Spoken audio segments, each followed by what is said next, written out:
नमस्कार मित्रों, 3 KG की सीरीज़ में आप सभी का स्वागत है। मित्रों, इससे पहले की वीडियो में हमने सूर्यवंश की उत्पत्ति के बारे में विस्तृत जानकारी प्राप्त की थी। आज की वीडियो में हम चंद्रवंश के बारे में जानकारी प्राप्त करेंगे। चंद्रवंश की उत्पत्ति सतयुग के समय से ही होती है। सतयुग में ब्रह्मा जी ने अपने मानस पुत्र महर्षि अत्रि जी को उत्पन्न किया था। महर्षि अत्रि जी का विवाह कर्दम ऋषि की पुत्री देवी अनुसुईया जी से होता है, जिनसे उन्हें 3 संतान प्राप्त होती है, जो कि ब्रह्मा, विष्णु और महेश के ही अवतार माने जाते हैं। जिसमें प्रथम दत्तात्रेय जी, द्वितीय दुर्वासा ऋषि और तीसरे चंद्रदेव जी, जो कि ब्रह्मा जी के अवतार माने जाते हैं, की उत्पत्ति होती है। चंद्रदेव, जिनका विवाह दक्ष प्रजापति के 27 कन्याओं से होता है, जिसमें से सबसे बड़ी रोहिणी इन्हें अति प्रिय होती है। इनके विवाह के पूर्व ये एक विवाह और करते हैं, जो कि देवगुरु बृहस्पति जी की पत्नी देवी तारा जी से करते हैं। देवी तारा जी से ही इन्हें बुद्ध देव की प्राप्ति होती है। बुद्ध देव ही बाद में क्षत्रियों के चंद्रवंश के प्रवर्तक माने जाते हैं। बुद्ध देव जी का विवाह विवस्वत मनु की पुत्री देवी इला से होता है। देवी इला, जिनसे पुरुरवा नामक पुत्र प्राप्त होता है, और राजा पुरुरवा ही प्रतिष्ठानपुर अर्थात प्रयाग के राजा होते हैं।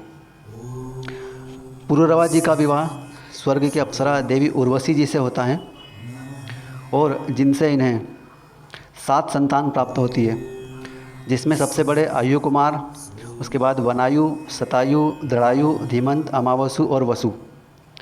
बड़े पुत्र आयु कुमार जी जो होते हैं, इनका विवाह स्वयं भानु की पुत्री देवी प्रभा जी से होता है। आयु और देवी प्रभा के पुत्र, सबसे बड़े पुत्र राजा नहुस होते हैं। इनके अलावा इनके अन्य 4 पुत्र और होते हैं, जिनके नाम है छतवंत, रंभ, रजी, अनेनस। आयु कुमार के जो सबसे बड़े पुत्र राजा नहुस होते हैं, राजा नहुस का विवाह देवी वीरजा से होता है, जिनसे इन्हें 6 संतान प्राप्त होती हैं। राजा नहुस की 6 संतान का नाम इस प्रकार हैं: राजा यति, राजा ययाति, राजा सयाति, राजा अयाति, राजा वियाति और राजा क्रमी। सभी में से राजा ययाति ही नहुस के उत्तराधिकारी होते हैं। बाकी 5 पुत्र जो होते हैं, वे सभी सन्यासी जीवन व्यतीत करते हैं। राजा ययाति 2 विवाह करते हैं, जिनमें इनकी प्रथम पत्नी देवी देवयानी होती है, जो कि दैत्य गुरु शुक्राचार्य जी की पुत्री होती हैं, और दूसरा विवाह देवी शर्मिष्ठा जी से होता है, जो कि दैत्यराज वशपर्वा की पुत्री होती है। इन दोनों पत्नियों से राजा ययाति की 5 संतान होती हैं, जिसमें से देवी देवयानी से 2 संतान, प्रथम यदु और द्वितीय तुर्वसु होते हैं, और देवी शर्मिष्ठा से 3 संतान, अणु, द्रुहा और महाराज पुरु होते हैं। देवयानी के जो पुत्र होते हैं, यदु से यादव वंश की शुरुआत होती है, और दूसरे पुत्र तुर्वसु जो राजा होता है, वह यूनान देश का राजा बनता है। इन्हीं से यवन वंश आगे बढ़ता है। और देवी शर्मिष्ठा से जो पुत्र होता है अणु, वह अरब प्रायद्वीप पर राज करते हैं, जिनसे मलेच की उत्पत्ति होती है। और इसी के साथ यहाँ पर सतयुग की समाप्ति होती है। अब इसके आगे त्रेता युग प्रारंभ होता है। राजा यदु के 4 पुत्र होते हैं, जिसमें सबसे बड़े सहस्त्राजित, दूसरे क्रोष्टा, तीसरे नल और चौथे राजा रीप होते हैं। सहस्त्राजित राजा यदु के सबसे बड़े पुत्र होते हैं। राजा सहस्त्राजित ने ही सूर्यवंशी राजा को युद्ध में हराया था। सहस्त्राजित के जो पुत्र होते हैं, वे सत्यजीत होते हैं। राजा सत्यजीत के भी 3 पुत्र होते हैं, महाहय, वेणुहय और हेयय। इसमें से जो तृतीय पुत्र हेयय होते हैं, यही हेयय वंश के संस्थापक होते हैं।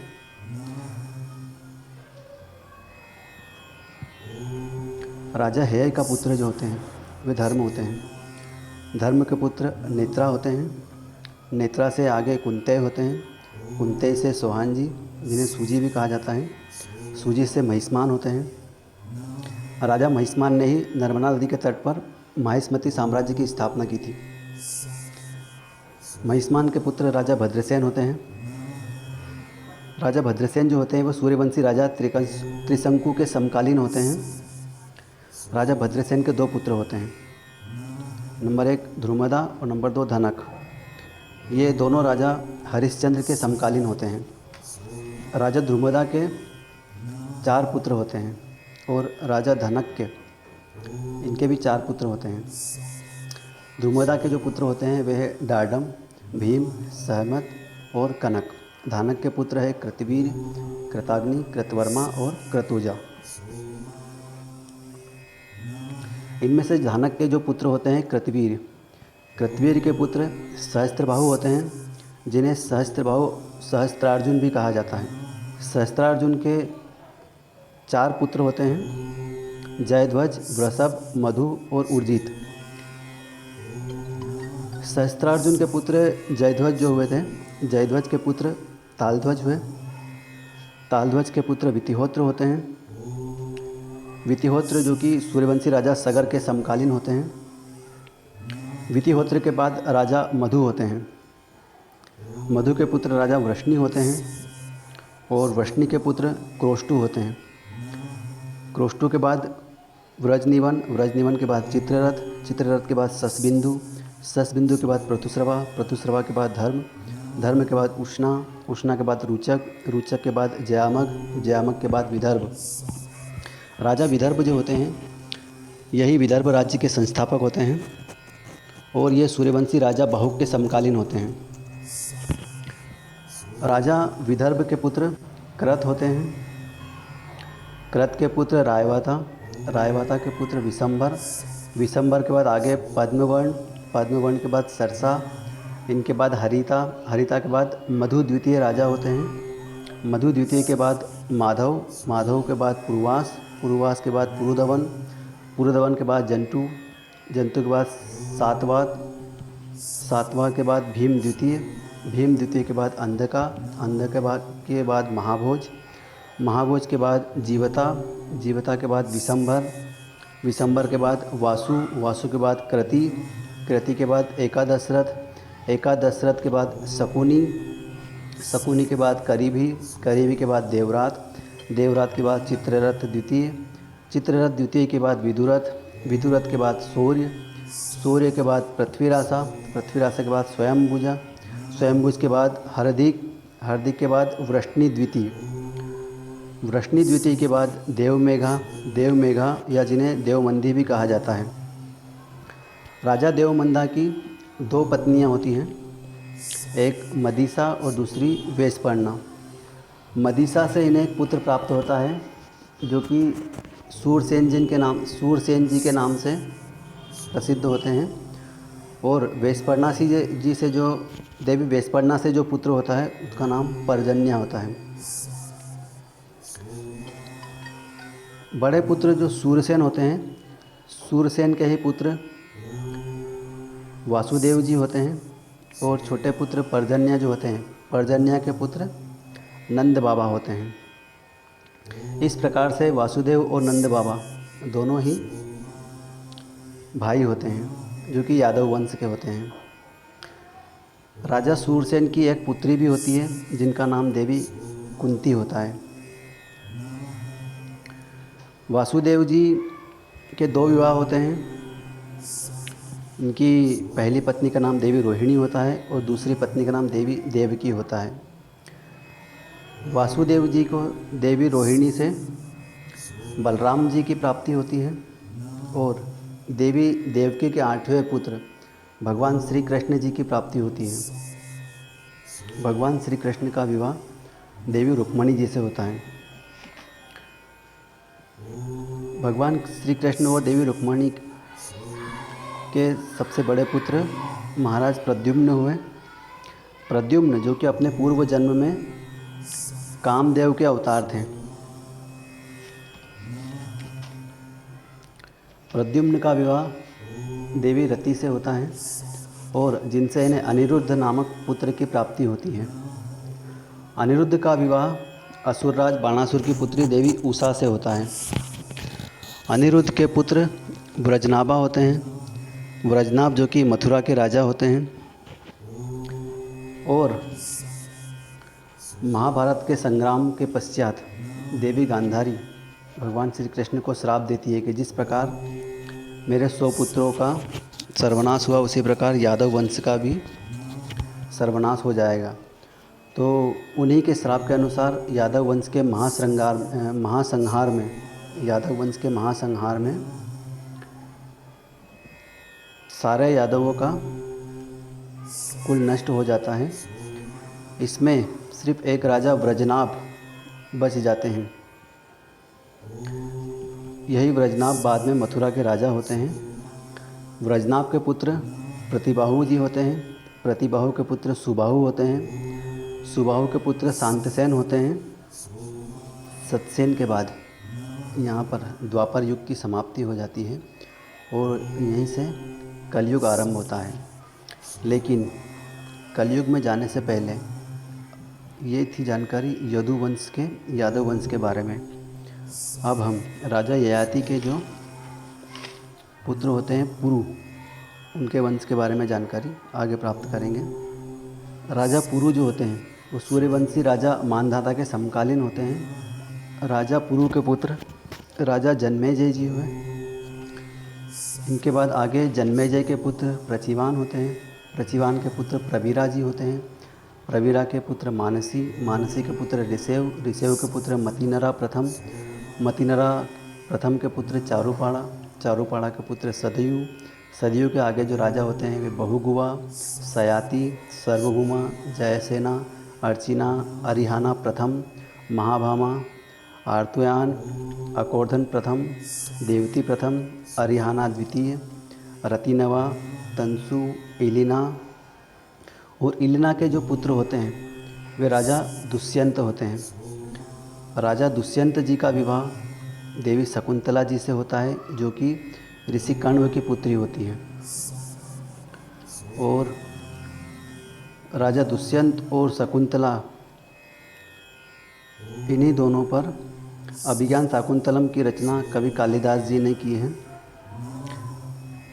दुष्यंत के पुत्र राजा भरत होते हैं। राजा भरत जो होते हैं वह एक प्रतापी राजा होते हैं और इन्होंने समस्त आर्यावर्त को जीत लिया था। समस्त आर्यावर्त को जीतने के लिए आर्यावर्त का नाम इन्हीं के नाम पर आगे भारतवर्ष पड़ा था। फिर राजा भारत के पुत्र भूमन्यु हुए। भूमन्यु के पुत्र सुहेता हुए। सुहेता के पुत्र अजामिदा हुए। अजामिदा के पुत्र ऋकेशा हुए। ऋकेशा के पुत्र संबरना हुए। संबरना से कुरु हुए। कुरु के बाद आशावन प्रथम हुए। उनके बाद जन्मेजय द्वितीय हुए। फिर परीक्षित प्रथम हुए। धृतराष्ट्र प्रथम हुए। उनके बाद बृहदत्त हुए। बृहदत्त के बाद हस्ती हुए। हस्ती ने ही हस्तिनापुर नामक साम्राज्य की स्थापना की। यही हस्तिनापुर के संस्थापक थे। राजा हस्त्री के पुत्र विकंटन हुए। विकंटन के पुत्र अजामिदा हुए। अजामिदा के पुत्र ऋषिन हुए। ऋषिन के पुत्र सवर्णा द्वितीय हुए। सवर्णा द्वितीय के पुत्र कुरु द्वितीय हुए। कुरु द्वितीय थे, ये भी कुरु वंश के सबसे महान और प्रतापी राजा हुए। इन्हीं के नाम से इस वंश को अर्थात पुरु वंश को कुरुवंश कहा गया। राजा कुरु द्वितीय के बाद में यहाँ पर त्रेता युग की समाप्ति होती है। अब इससे आगे द्वापर युग आरंभ होता है। कुरु वंश में कुरु द्वितीय के बाद आगे जो राजा होते हैं राजा दिवोदास होते हैं। राजा दिवोदास के पुत्र राजा सुदास होते हैं। सुदास के पुत्र राजा प्रतीप होते हैं। प्रतीप के पुत्र राजा शांतनु होते हैं। राजा शांतनु जिनका विवाह देवी गंगा से होता है, जिनसे इन्हें देवव्रत नामक पुत्र की प्राप्ति होती है। जब देवी गंगा इन्हें सदा के लिए छोड़कर चली जाती हैं तब देवी सत्यवती से दूसरा विवाह करते हैं। देवी सत्यवती से इन्हें 2 संतान प्राप्त होती हैं, एक चित्रांगद और दूसरे विचित्रवीर्य। चित्रांगद और विचित्रवीर्य के बाल्यकाल में ही राजा शांतनु स्वर्ग सिधार जाते हैं।